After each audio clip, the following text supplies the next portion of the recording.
Aleluias. Vamos ler juntos. Depois destas coisas, atravessou Jesus o mar da Galileia, que é o de Tiberíades. Seguiu-a numerosa multidão, porque tinham visto os sinais que ele fazia na cura dos enfermos. Então subiu Jesus ao monte e assentou-se ali com os discípulos. Ora, a Páscoa, festa dos judeus, estava próxima. Então Jesus, erguendo os olhos e vendo uma grande multidão, vinha ter com ele. Disse a Filipe: onde compraremos pães para lhes dar de comer? Mas dizia isto para o experimentar, porque ele bem sabia o que estava para fazer.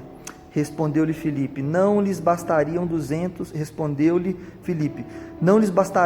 denários de pão, para receber cada um o seu pedaço.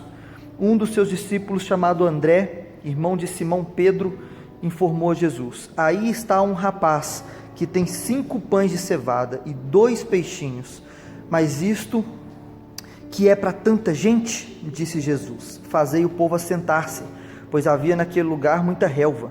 Assentaram-se, pois, os homens em número de quase 5.000. Então Jesus tomou os pães e, tendo dado graças, distribuiu-os entre eles, e também igualmente os peixes, quanto queriam.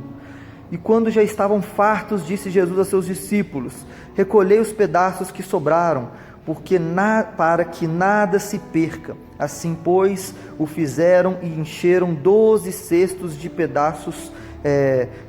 Encheram 12 cestos de pedaços dos 5 pães de cevada que sobraram aos que haviam comido. Vendo, pois, os homens o sinal que Jesus fizera, disseram: esse é verdadeiramente o profeta que deveria vir ao mundo. Vamos parar por aqui por enquanto. A gente está analisando o livro de João, desde o capítulo 1, na verdade. A paz do Senhor, irmã, não tinha visto você ainda.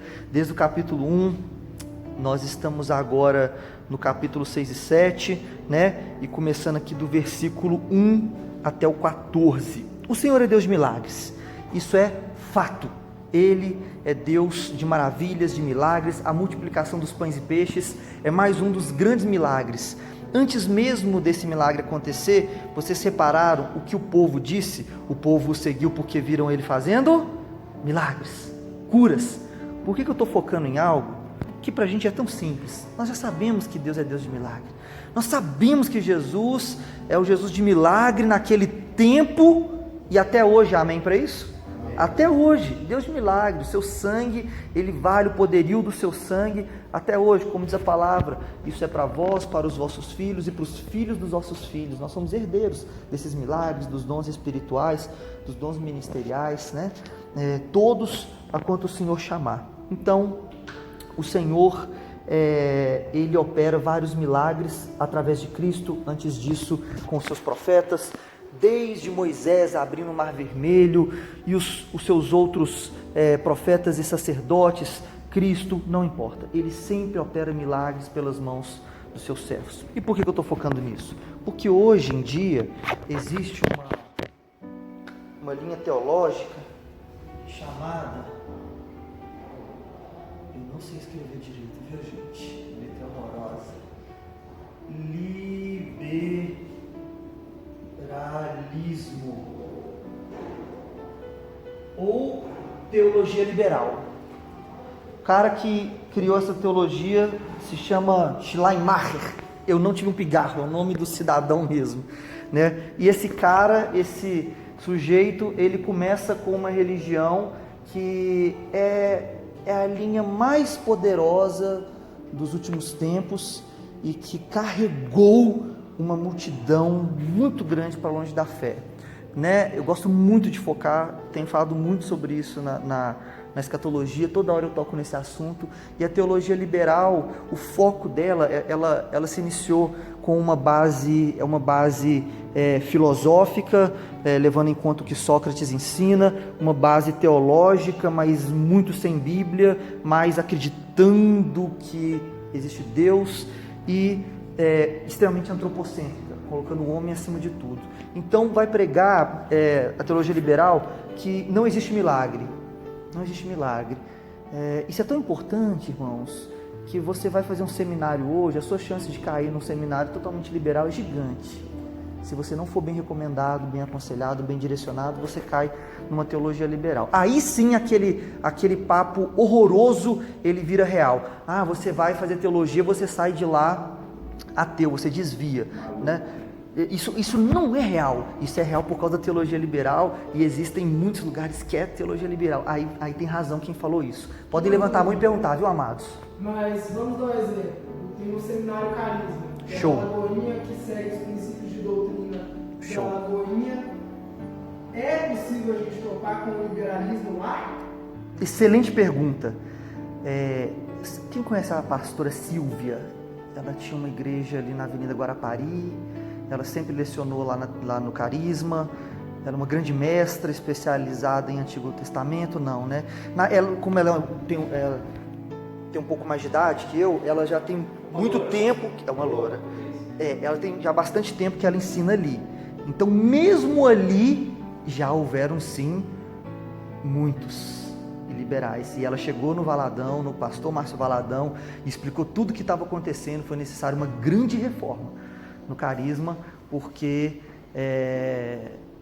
existia um povo ali extremamente liberal, que estava levando todo mundo a desacreditar da Bíblia. O foco da teologia liberal é desacreditar da Bíblia, é desconstruir tudo que está escrito que não for empírico. Se não dá para eu tocar, se a ciência não pode provar, poxa, peraí, você vai tocar em alguém com sua mão, ele vai deixar de ter lepra? Isso é um disparate, Então a teologia liberal, ela duvida de milagres, duvida de maravilhas.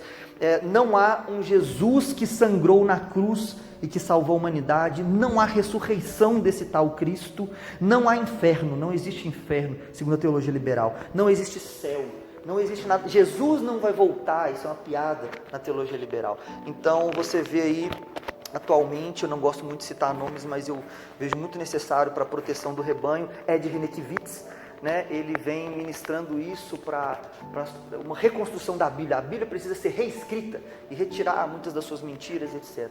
Então temos que tomar, mas muito cuidado e bater de frente com a teologia liberal, para a gente ser o povo da fé, voltar para a Escritura, para a Bíblia, para a fé. Pergunta? O liberalismo está totalmente associado ao idealismo, que o idealismo prega algo semelhante, que nada ali foi literal, que, por exemplo, o Apocalipse ele não é literal. Sim, show de bola. É uma das linhas do Apocalipse, é o idealismo, que é só, não, Apocalipse não é real, não vai ter esses 7 selos, 7 trombetas, 7 cálices da ira de Deus, grande tribulação, o sol vai esquentar, as feridas vão se abrir, o mar vai virar sangue, 1/3 da população morre, nada disso. É só idealismo, é uma forma, segundo eles, é uma forma metafórica de falar, dizendo que existe uma luta entre o bem e o mal, e que existem lutas na vida, e que nós vamos passar por batalhas, mas vamos vencer em Deus. Nada disso, é literal. Aí eu peguei no começo de Apocalipse, lá quem está fazendo na sexta-feira, eu peguei 3 tipos de profecias, já cumpridas,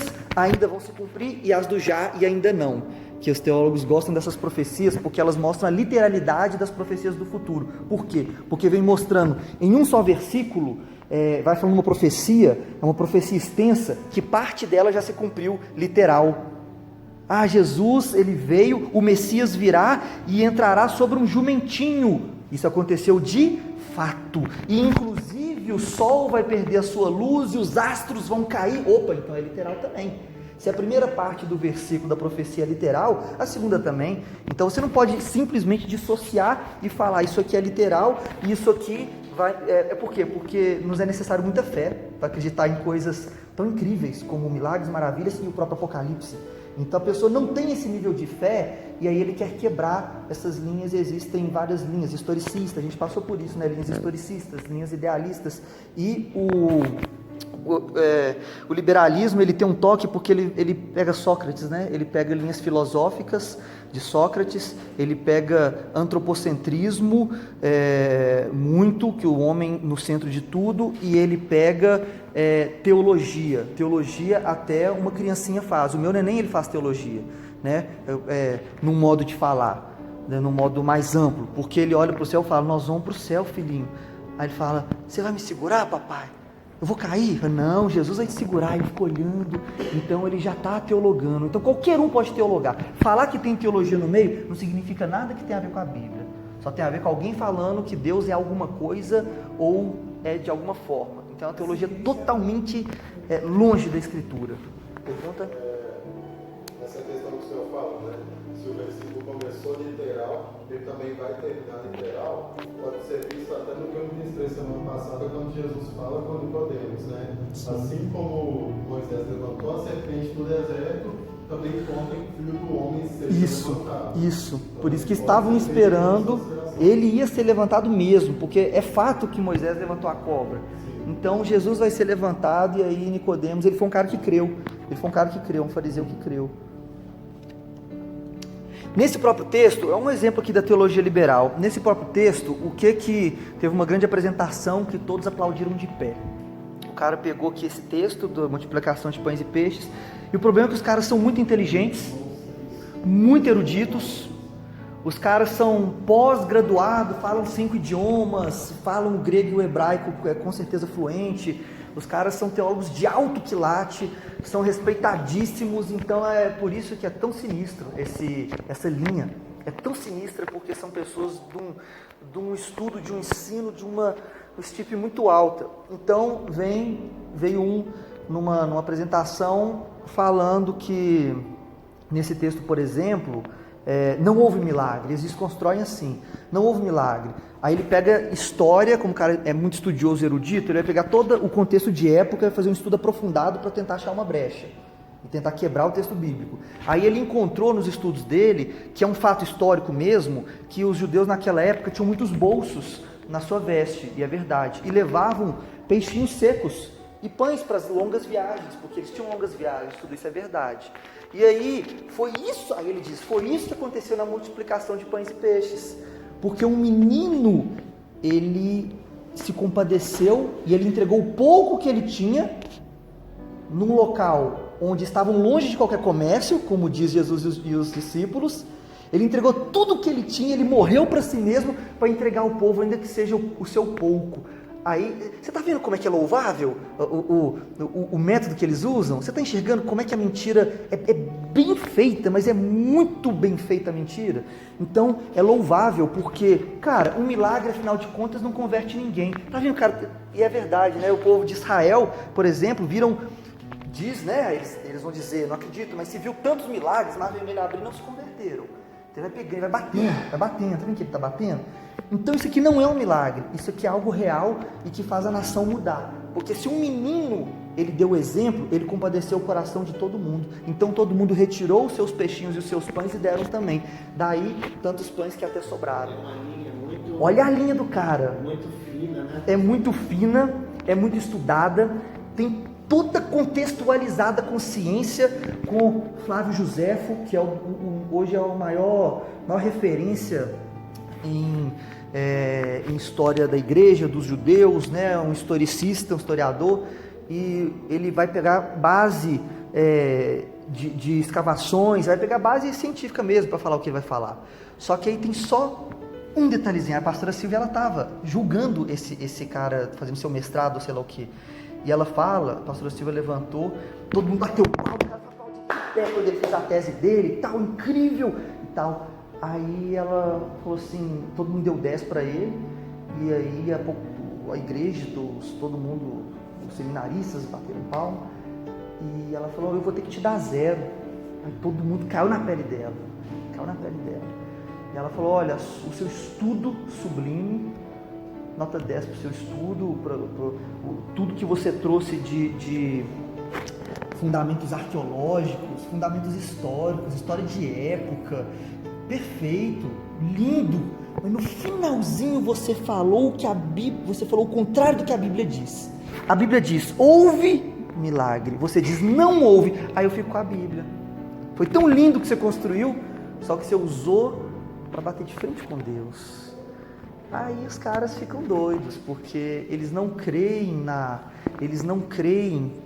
naquilo que Deus faz na Bíblia. Poxa, mas como que Jonas foi engolido por uma baleia?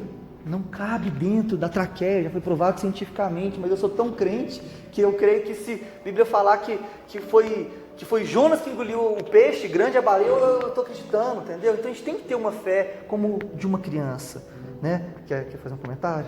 Quero, sobre isso aí, de Jonas. Houve um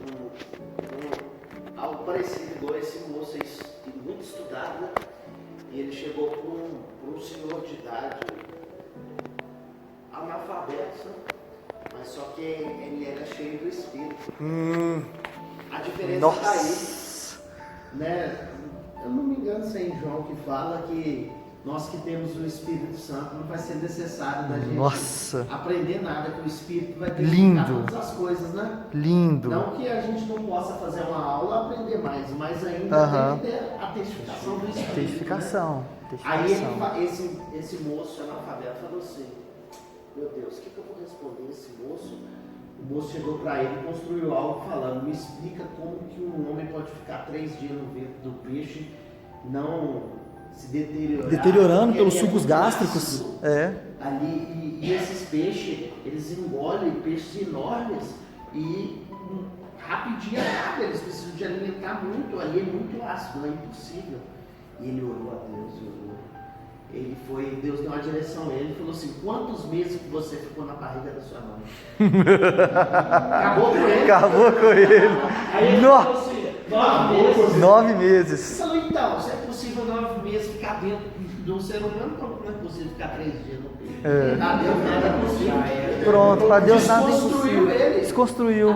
O estudo, a teologia, Deus é Deus de milagre. De frente com a unção de Deus, não. Não, por exemplo, né, ainda no assunto de desconstruir a fé, sem a gente fugir do assunto que a gente está conectado nisso. Desconstruindo a fé, vão dizer que há o Big Bang e que não há Deus, né, que tudo foi um acaso. Né? E no estudo chama teontologia, que você estuda os fatos de Deus, né, os fundamentos de Deus, da sua existência, você vê o fato de que a própria ciência diz que nada nasce por acaso, tudo tem um motor que cria um segundo objeto. Então, se tem esse objeto aqui, então Deus, ele é um motor não criado, porque alguém tem que criar isso daqui. Então teve que ter uma outra coisa, um outro fator, né, que explodiu, aconteça o que acontecer. Intempérie que criou isso por algum motivo da ciência, vai ter que provar. Mas, ou seja, nada acontece por acaso, né? Nada é criado, tudo se transforma, né? Nada se cria, nada se copia, tudo se transforma. É uma frase assim, né? Então você vai vendo que não existe como ter o primeiro impacto. Algo inteligente teve que criar aquilo. Não foi do nada. Aí teve um grande erudito e um cara da roça, né? Meu mesmo exemplo. E eles estavam andando juntos, trocando ideia num campo, andando, e encontraram um relógio da Rolex, esses de bolso, esses assim de cabinho de ouro, e abriram e uau! Os dois, mas que maravilha! E o erudito começou a falar das complexibilidades do relógio, e como ele é intrincado, e como ele tem as suas travas e entraves, como que ele é feito, como demora meses para um cara fazer aquilo na mão e tal. E começou a falar sobre as estruturas do relógio, e o leigo não sabia nada disso, só achava muito bonito, na verdade, o relógio, né? E aí, isso aqui é um argumento da teontologia para desconstruir o Big Bang, né? Aí, no fim, o erudito vira e fala assim, esse relógio está aqui, ele com certeza, ele é produto do acaso, ele é produto, um vento deve ter batido e o sol deve ter acoplado com essa folha e veio uma chuva e nasceu esse relógio. E o leigo fala, será que não existe relojoeiro não? Então, quem está certo é o da roça. Existe o quê? Se há um relógio, há um relojoeiro. O erudito, ele estava errado com toda a sua ciência, por isso a Bíblia diz que o Senhor, ele confunde a sabedoria do sábio. O erudito sabia tudo sobre o relógio, mas ele falhou e foi muito cego no básico. Foi um relojoeiro, não foi um vento que bateu, não foi algo que aconteceu, né? A ciência é tão linda que prova que os gases em expansão, eles nunca vão formar massa. Isso é ciência mais atual, que não existia antigamente. Então você dá um desconto para quem criou a teoria do Big Bang, mas nós evoluímos em ciência. Então hoje na discussão científica ficou ridículo a discussão, por causa da evolução, e a ciência mostra a existência de Deus. Por quê? O que o Big Bang diz? Que houve uma explosão muito grande e a massa, ela em alta temperatura e se dissipando em velocidades incríveis. Foi isso que aconteceu. Mas aí hoje na ciência se fala, isso é o perfeito para nunca ter uma matéria, uma bolinha, nunca vai se formar uma caneta, já que é em alta temperatura e já que está se dissipando. Teria que ser em baixa temperatura e se aglomerando. Então, como que você explica isso? Como que gases em alta temperatura e grande velocidade de expansão criaram matéria? Cara, é incrível ver os homens mais inteligentes dessa face da Terra falarem besteiras nessas horas. É surreal, você fica assim, cara, Deus existe, como que Deus, como que está cego? Aí ele fala assim, não, é porque houve uma explosão de uma supernova. Para tudo. Explique o que é uma explosão de uma supernova. É uma explosão de uma grande estrela muito antiga. A estrela, quando ela já viveu milhares de centenas de milhares de anos, ela explode naturalmente. A estrela também tem vida útil. E quando essa estrela explode, a ciência chama de explosão de supernova. Aí o cristão cientista, porque hoje tem muitos cristãos altamente cientistas dessa área, e esse é lindo, pergunta, opa, peraí, volta um pouco, o Big Bang, existia algo antes do Big Bang? Nada, não existia nada, nenhuma matéria, nem essa pontinha de caneta? Não existia nada. Foi depois do Big Bang que houve matéria, planetas, estrelas, certo? Certo. Então, de onde que veio essa estrela que explodiu, que já existia há 100 mil anos, que explodiu de tanto que estava velha? Lúcifer. Cara, né, aí o cientista, ele não consegue responder, ele não consegue alinhar as coisas, ele não consegue colocar os pingos nos is. Como que você fala que a matéria em expansão, ela expandindo, ela se acoplou? Aí, porque tem que ter uma força externa, qualquer um percebeu isso, por isso que eles inventaram a explosão da supernova. Eles não têm prova disso, ninguém tem prova disso, eles inventaram. Só que não existia supernova, não existia estrela, muito menos estrela que já viveu 100 mil anos. Logo depois do Big Bang, uma estrela antiga de 100 mil anos explodiu logo do lado do Big Bang. Então é muito ridículo. Pastor, e essa linha teológica aí que eles ensinam entre Gênesis capítulo 1, versículo 1, Gênesis capítulo 1, versículo 2, há uma infinidade de tempo. Eles creem que esse impacto aí foi na queda de Lúcifer e dos anjos. O que você acha desse... Eu gosto desse argumento, eu gosto desse estudo, eu gosto. Eu também acho legal. Eu gosto. A gente acaba... Faz todo sentido. Eu vou dar alguns argumentos por que eu acho. Algumas coisas na Bíblia que não tem uma certeza certa, um versículo certo, a gente acaba conjecturando, isso não é pecado. Contanto que você fale, estamos conjecturando. Eu não estou declarando que é assim porque a Bíblia diz. Não, eu creio que o que fez a terra ficar vazia e sem forma e a face do abismo foi a queda de Satanás e os anjos. Eu gosto dessa teoria. Por quê? Porque tudo que Deus cria é perfeito, já reparou? Então por que do nada vem a terra sem forma e vazia, se Deus cria as coisas perfeitas? E vem sabemos da queda do diabo, sabemos da queda junto com ele 33%, né? Um terço dos anjos caíram junto com ele, e aí começa uma grande reconstrução. Eu vi perguntas ali, então eu gosto muito dessa linha, dessa teoria. Eu vi uma base falando sobre isso, que quando eles tinham o coral e ele descia para reger o coral, fala que eles andavam em pedras preciosas, pedras fogueadas. Então eles pedras fogueadas, tem isso. Que a terra era esse reino mineral bonito, cheio de pedra preciosa, e eles desciam para cá para ensaiar no coral, e nessa queda que acabou com tudo, e na toa que até nos dias de hoje, se a gente quiser achar pedra preciosa e tudo, é bem no fundo. É muito legal essa linha de estudo. Eu também gosto. Quem perguntou primeiro? O ovo ou a galinha? Tô zoando. Fala comigo. 2 pontos. Gases em expansão não podem causar uma explosão, a não ser que eles continuem em uma expansão infinita em contato com algo que gera explosão. Em contato com algo, como, exato. Por exemplo... Só que não existia algo.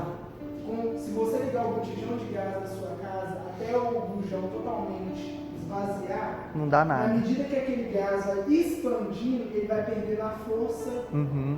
dele. Ou seja, se ele espalhar totalmente, daí algumas horas, e ele se espalhou totalmente, se você acender um fósforo, não vai queimar nada.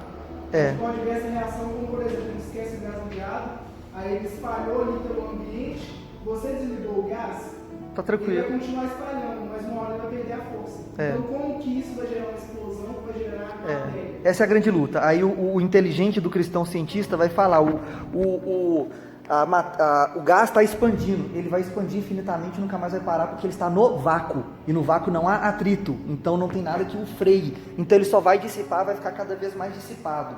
E aí vem o cientista ateu e fala que algo veio atrapalhá-lo, a sua rota, e muito cedo explodiu, que é a supernova, mas só que não existia nada. O cientista cristão vai falar, mas não existia nada antes do Big Bang. Como tem uma estrela antiga de 100 mil anos ou 200 mil anos que explodiu, e eles falam, tinha sim, cala a boca, seu cristão. Então ninguém aceita o outro, entendeu? Mas a gente tem que ter argumentos científicos, a gente tem que parar de ser aquele cristão que todo argumento que a gente tem tá amarrado, sai em nome de Jesus. Não, vamos ter argumento científico, vamos ter base do que a gente fala, porque a nossa ciência ganha de qualquer ciência. Gás, assim como qualquer outro elemento fóssil, ele tem uma limitação. Diferente da água, que ela sempre está se reestruturando, ela vai aí. Tipo, a água, ela nunca vai acabar. Uhum. Entendeu? O processo da água, ele se repete várias vezes, mas a água é sempre a mesma quantidade. A água não vira outra coisa a não ser as três propriedades dela, que é a gasosa, a líquida e a sólida. Já o gás, porém, ele teria que ter uma fonte de armazenamento para ele continuar expandindo. Porque o gás, ele não se mistura com outra molécula que vira gás. Gás, ele sempre vai ser gás. Se você tem 1 litro cheio de gás, você tem 1 litro cheio de gás, se você soltar ele pelo ambiente, ele não vai se tornar 10 litros em expansão. Entendeu?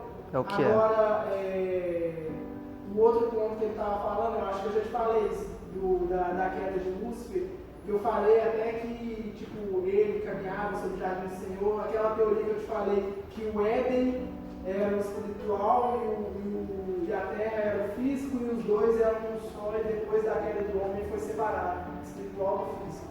Foi separado. Eles podiam andar em tudo, né? O interessante é que Adão e Eva, eles podiam andar na terra toda. Jesus não disse dominar e multiplicar sobre o Éden, disse dominar e multiplicar sobre toda a terra. Então, quando eles preferem comer o fruto que está no meio do jardim, não é igual no desenho de criancinha, que a gente vê que tem um monte de árvore miúda e uma grandona frondosa, linda. Deus não é esse cara mau, que fez uma que vai chamar muita atenção, que a mais gostosa, eram todas iguais, não tinha nada de especial. A que estava no meio não era a árvore do bem e do mal, eles tinham a terra inteira para comer e usufruir. Pegou uma árvore qualquer que não estava no meio. Eva diz, a árvore, quando a cobra fala, não podem nem tocar, não podem, né, comer de nenhuma. Não, só não pode comer da árvore que está no meio. Mentira, li alguns versículos anteriores. A árvore que está no meio é a árvore da vida. A Bíblia diz assim, Deus plantou no meio do jardim a árvore da vida e fez também a árvore do bem e do mal. Se você ler o texto com bastante gramática, você vai ver que ele fez no meio do jardim a árvore da vida. Vírgula. Fez também a árvore do bem e do mal. Não está dizendo que foi no meio. Não está dizendo. Você não pode juntar essa frase com essa daqui. Aí, na mente de Eva estava no meio. Na mente de Eva estava no meio. Por quê? Porque é o que a gente quer, está no centro da nossa vontade. E ela colocou no meio, não foi Deus. Foi ela que colocou no meio do mais importante. Exatamente, né? Então não tinha jeito. Então, tinha mais perguntas do Bruno, tinha pergunta, você também, Cleide? Mas tudo isso são suposições, porque na verdade são suposições. ou você acredita na Bíblia ou então fica no vazio, não acredita em nada. Por quê? Porque por mais que a ciência evolua, não tem nenhum cientista que vai fazer um Big Bang e falar assim, não falei que é assim. Nunca. Então, na verdade, é uma questão de fé. Tem um livro que chama Questão de Fé.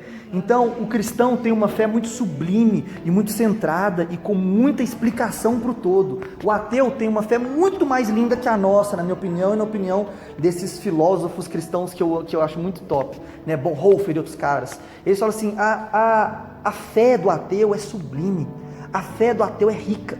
A fé do ateu é transcendental. Você tem que saber admirar as pessoas. Deixa eu tentar explicar o que eu estou querendo dizer. Quando Luiz, eu olho para um cara hinduísta que acorda 3 da manhã, árvore, 30 horas louvando a árvore, depois faz um jejum de 1 mês, eu falo, cara, que tremendo!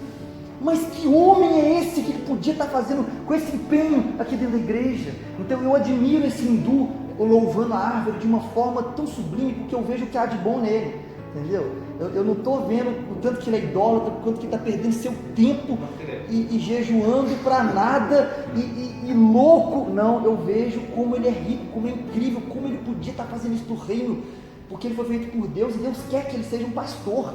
Deus levantou esse cara para ser um mestre, mas ele não está cumprindo o propósito da vida dele, está na idolatria. Então você vê o ímpio, é parecido porque a fé deles é sublime, é linda demais, porque eles não têm argumento nenhum. E crer numa fé, tipo assim, se eu cristão e você estiver errados, não dá nada.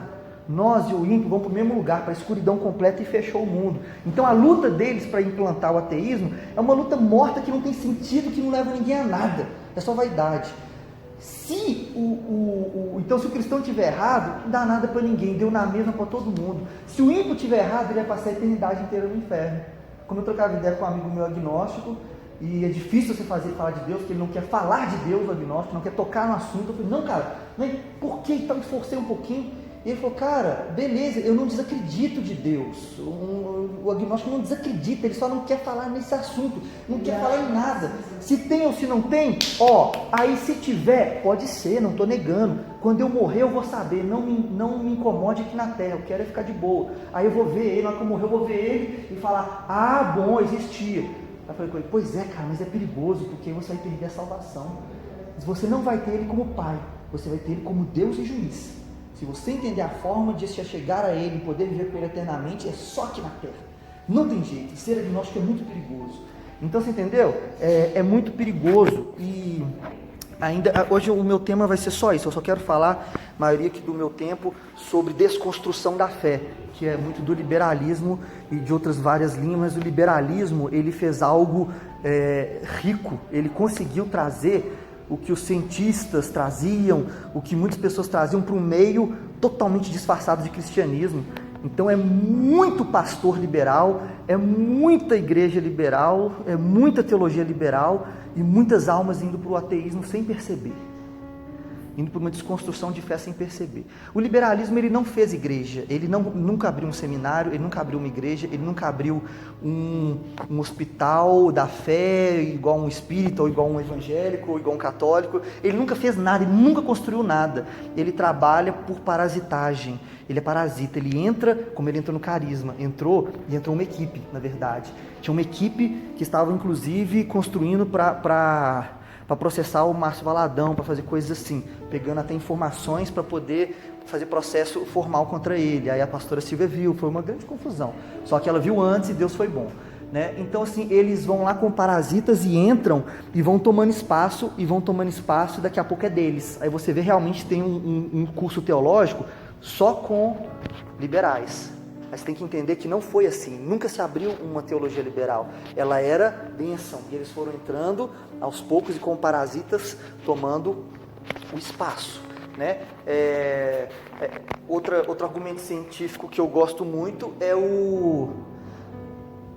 que o homem foi evoluindo, né? Os homens das cavernas, Neandertal, evolucionismo, o homem tal, isso também é só uma teoria completamente morta, porque os macacos para o homem, a ciência evolui, amém? Nós temos que saber da ciência hoje, que ela nos ajuda a compreender o que esses caras muito antigos falaram a esse respeito.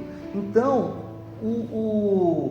a ciência prova que não há nada na ciência que permita uma aproximação entre o símio e o humano. Aí eles criam o elo perdido, isso é uma gáfia. Por isso que se chama teoria, né? O elo perdido. É a mesma coisa de você falar assim, na verdade, esse copo de água, ele veio de um avião Jumbo 727. O avião Jumbo 727 virou um copo de água. Mas como? É muito diferente um do outro. Tem um elo perdido. Sempre que você colocar tem um elo perdido, você provou a sua tese. Porque tem um elo que aceita tudo que há no Jumbo, no avião de 300 mil toneladas e tudo que tem no DNA dele, e aceita também tudo que há no copo de água. Ele tem as duas matérias dentro de si. Como a gente não tem aqui para te mostrar agora o elo perdido, até fico te devendo, mas é verdade, acredite no elo. Então o que eles dizem é isso, eles tentam, porque a ciência não aceita forçação de barra. A ciência é muito fria, muito correta, eu amo a ciência, por isso que você provar Deus na ciência, eu gosto muito dessa linha de estudo. Você começa a ver, sabe o quê? Não sei como é que eu vou te explicar, mas você vê a falha humana, a queda total humana. Por exemplo, os judeus eram muito zelosos, amém? Muito zelosos. Eles não tocavam, não chegavam perto, não comiam perto de um ímpio, correto? Todo mundo sabe disso? O que a Bíblia diz sobre Jesus? Eles se associaram com os romanos e os soldados, tal, para pegar Jesus. E viu a queda deles? Tudo que eles zelavam, tudo que eles pregavam com zelo fervoroso, eles abriram mão para fazer a sua podridão e sua maldade. O cientista faz a mesma coisa. Ele é muito zeloso, o cientista. Se você não provar que esse remédio, consciência pura, você tem que provar em 100 mil pessoas, e se 99% não for curada, some com esse remédio da minha frente. Isso não é ciência, isso é achismo. Ciência tem que ser provada com clareza. Então a ciência é muito zelosa com tudo, a não ser quando toca em Deus. Aí eles aceitam de tudo. Aceitam até falar que uma caneta se transforma em um elefante. É só você criar um elo perdido, que tem o DNA de caneta e o DNA de elefante. Realmente você conseguiu provar que uma caneta pode virar um elefante. Só você criar um elo perdido. Aí você faz uma tese, você fala que não, era tipo uma bola, ele tinha tinta aqui em cima e ele tinha também tromba e tal. Aí você construiu a tese que não consegue ser provada, mas por causa de suas mentiras, por causa do que eles querem provar, eles fazem essas gafes. Pode falar, Thaleson? Quando você começou a falar, eu ia até falar sobre esse ponto que você usou aí de exemplo da caneta e do elefante, porque o evolucionismo acredita que todo ser animado veio de um ser inanimado, ou seja, uma molécula de uma pedra foi evoluindo, olha aí, outra molécula que se tornou um ser animado e depois foi evoluindo. Só que se você pegar, por exemplo, um cachorro de uma raça, que evoluiu, um cachorro de outra raça, dá não errado. vai dar uma nova espécie de animal, vai dar uma nova raça de cachorro. Legal. Nunca vai mudar de espécie. Ótima construção. Thaleson, qual que é o seu animal preferido? Animal. Gato. Bruno, qual que é o seu animal preferido? Gato. Vocês podem sair da sala. André, qual que é o seu animal preferido? Leão. Qual que é o seu animal preferido? Pastor? Vou arrumar os dois pra você. Não, vem só gato. Vocês vão embora com o leão e o gato. E vou prender vocês dentro de uma sala com o leão e com o gato. Pastor, qual que é o seu animal preferido? Eu tô gostando mais do ser humano. Boa. Irmão, qual que é o seu animal preferido? Cachorro. O meu é libélula. Eu vou te falar por que meu animal preferido é a libélula. Eu gosto muito da libélula porque na teoria da evolução tem várias construções, como essa que o Thaleson trouxe, muito rica, né? E tem várias outras discussões que eu acho muito legais, né? E que vem provando cientificamente que é impossível sair da água. Porque lá depois que já saiu da matéria, da pedra, do organismo mais simples e monocelular, já virou um peixinho. Depois o peixinho sai da água e vira os répteis, os animais que andam em anfíbios, etc, né? Mas aí, como que o primeiro deles, né, ele pulou para fora? E aí? Então a ciência vai contrapondo isso. E ele não tinha ninguém para ter relação sexual e criar outro filho. Ou você vai me dizer que na mesma geração, dois tiveram essa evolução do nada e pularam para fora? Não, isso é milhões de anos, mas em algum momento, no dia X, teve que alguém sair da água. Então, são construções muito loucas. E se você não acredita em Deus, você vai ter que acreditar num monte de baboseira. Então, já vou responder essa pergunta aí, deixa você comentar. Mas o que eu quero dizer é que nas terríveis falhas das teorias da evolução, a que eu mais gosto é a da libélula, porque eles vão tentando construir com argumentos totalmente caídos, mas com pequenas fagulhas de que algum bobo poderia acreditar. Por exemplo, pega um peixe e pega um anfíbio que pode ter alguma característica que lembra um animal da água e que lembra um animal terrestre. entendeu? Aí você pega um peixe voador, quem já viu um peixe voador? Não é? Ele dá umas voadas violentas em cima da água do mar. Então eles pegam umas teorias muito loucas e retardadas para tentar provar alguma coisa. E no caso da libélula, não tem jeito. No caso da libélula, não tem jeito, porque não tem ancestral. Os animais, eles têm ancestrais, eles têm, você vê uma cadeia, você fazer um estudo de DNA, você vê uma cadeia, a libélula não, e não tem como forjar isso, realmente não tem, ponto final. E a libélula, ela tem, assim, ela é mais evoluída, e a tecnologia dela é muito mais evoluída que uma Maserati, uma Ferrari, um maior helicóptero dos Estados Unidos, com uma rotação gigante, com 20 mil RPM por minuto. A libélula tem muito mais do que isso. Ela roda em todas as direções, ela tem o motor dela é surreal e é muito mais inteligente porque é menor. Porque quanto menor, mais difícil. O primeiro computador do mundo foi do tamanho dessa sala. A tecnologia está tão top, tão grande, que hoje um computador é muito menor, porque evolução, inteligência, capacidade humana. Então, por ter uma tecnologia desse tamanhozinho, que é uma libélula, com a capacidade infinita, muito maior do que o maior helicóptero e o maior foguete que o homem já fez, é surreal demais o que tem ali dentro. Então, eles não conseguem, é o calcanhar de Aquiles da ciência. Eles falam que eu esqueci o nome, mas quando acontece é um disparate da ciência, é uma loucura do mundo científico, é uma loucura da ciência, é um acontecimento isolado. Então, não tem argumento nenhum, porque ela foi feita e foi construída por Deus. Eles falam que foi do nada. Assim, a libélula é única, que ela não teve ancestral. Então ela não veio do mar, não veio de... Como não veio do mar? Não foi tudo que veio, saiu do mar e foi virando animais no chão, depois criaram asas e voaram. Então como? Não, ela foi feita num estalar de dedo, não de Deus, da mãe natureza, da ciência. Como num estalar de dedos, o motor mais refinado, a noção de espaço, porque ela roda de cabeça para baixo, ela fica de cabeça para baixo e vai em qualquer direção, a maior noção de GPS, de espaço, que o homem jamais vai ter até a volta de Cristo. Eu duvido que a tecnologia vai chegar lá, no nível da libélula, até a volta de Cristo.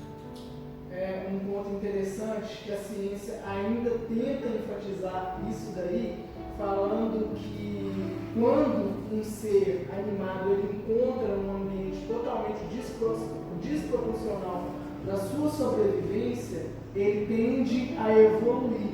E quando ele encontra um ambiente totalmente favorável à sua sobrevivência, ele tende a se multiplicar.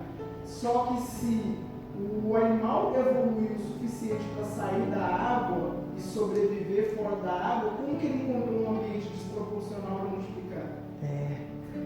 Boa. Então, assim, as teorias você vai pegando, são todas caídas. E voltando aqui para finalizar, no povo que desconstrói a fé, também vai falar algo assim, eu quero ver se já passou pela sua cabeça.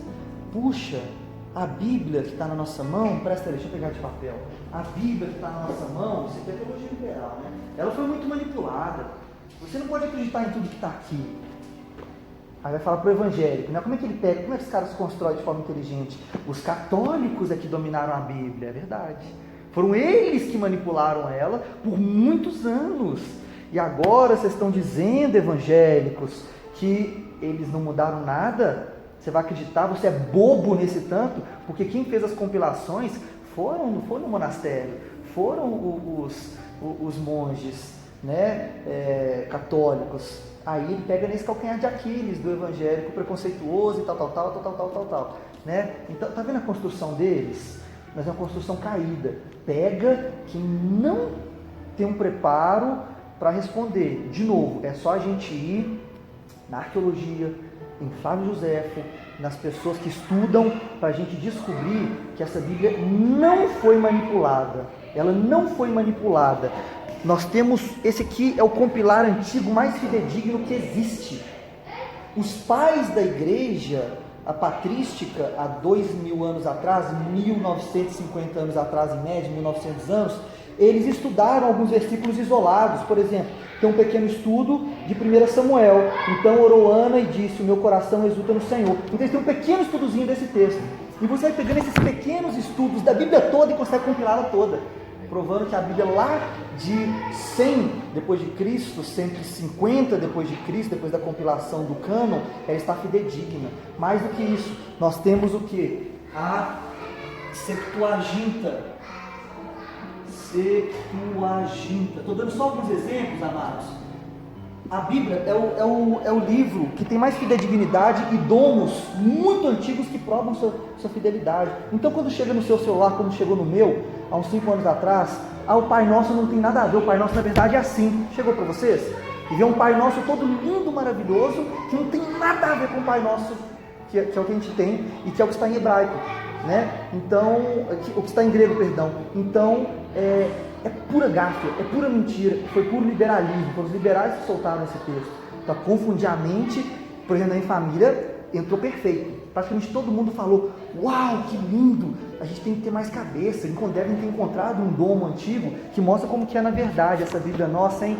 Então pegou, eu vi, das 30 pessoas que eu vi, comprou 29 falaram: uau, eu acredito nisso. E eu falei que não acredito. Então, assim, a Septuaginta, ela foi escrita em grego por 70 judeus que falavam grego e transformaram do hebraico para o grego para que ficasse fácil de todo mundo, porque era o Império Grego na época, né, greco-romano, todo mundo falava grego, mas falava especialmente latim, mas todo mundo falava grego.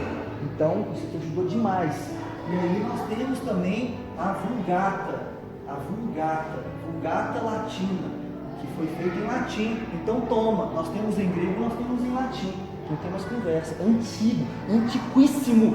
Só para acabar com a teoria do cara que falou que cuidado com os católicos, realmente tem uma pequena gáfia. Tem uma gáfiazinha aqui. Mas como nós temos muitos estudos e muitos grandes homens com domínio profundo de hebraico e grego, fazendo grandes bíblias, é só você pegar todas elas. É claro que eu e você, não, estou falando de grandes teólogos que vivem para isso, e um grupo de teólogos que vivem para isso, então não passa batido. Teve um erro aqui muito grande na Vulgata, falando que a salvação vem pelo, como chama quando os católicos sobem as escadinhas lá de joelho? Sacrifício, é outro nome. Penitência. A salvação é pela penitência. Está escrito isso em latim. A salvação é pela penitência. Fica muito fácil de desmistificar isso, sendo que no grego original vai dizer que é pela graça. É pela graça por meio da fé. Então, um pequeno erro, temos sim. Fácil de desmistificar. Muito tranquilo, não tem problema não. Na verdade, Martim Lutero, você falou que da reforma protestante bateu de frente com isso aí. Quebrou, isso aí, exatamente, é isso aí. Vou finalizar. Aí, para terminar, só um minutinho, nós temos os achados do Mar Morto. Eu termino com isso. Os achados do Mar Morto de Qumran. Qumran é uma cidade do Iraque, e um cara chamado Mohammed Abdib, ele era pastor de bodes, e um deles escapou, e tinha um grupo de pastores, eles foram procurar. Tem muitas cavernas na região, e eles usavam pedras para jogar nas cavernas para o bode gritar e saber onde é que está. Mas em vez de barulho de bode, veio barulho de talhas quebrando. E ele falou: o que é isso? E entrou lá, e vários domos, os mais antigos da humanidade, em hebraico, sem sinal maçorético. O que é isso? Não importa agora, mas é algo que depois de muito tempo veio numa evolução do hebraico para a gente entender, porque o hebraico antigo é muito difícil, mas é muito mesmo. Então eles criaram um sinal maçorético depois, nem sinal maçorético tinha, é um hebraico rudimentar, um hebraico antiquíssimo, que foi achado. Ele é 1000 anos mais antigo do que o domo mais antigo que existe de Bíblia. Então foi um achado incrível, e analisando ele, temos uma Bíblia original, fidedigna, excelente.